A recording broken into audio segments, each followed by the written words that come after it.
Hey there, welcome back to See What We Can See. I'm John. It's late winter right now and spring's right around the corner. And these guys are some of the very first flowers to bloom. They're called snowdrops. Let's take a closer look. As the winter snows begin to melt and the days grow longer, nature starts its annual rebirth. For many plants, spring is still weeks away, but snowdrops aren't waiting.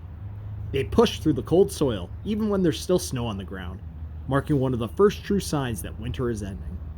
These delicate white flowers may look fragile, but they're incredibly tough, able to survive freezing temperatures and even light snowfall. Their scientific name, Galanthus nivalis, actually reflects this ability.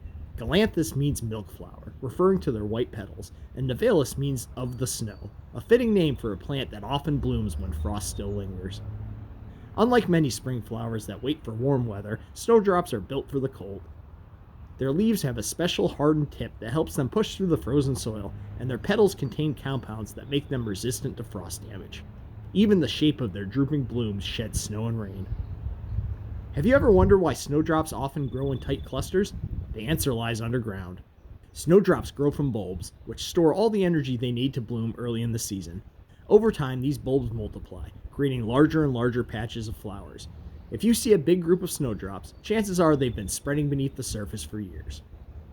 Since snowdrops bloom so early, they provide a crucial food source for some of the season's first pollinators, like honeybees venturing out on warmer days.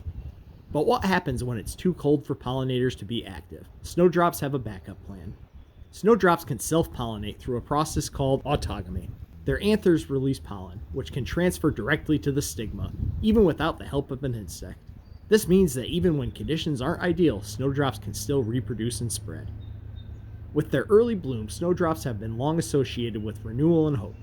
In folklore, they're sometimes called flowers of purification, representing the transition from winter to spring.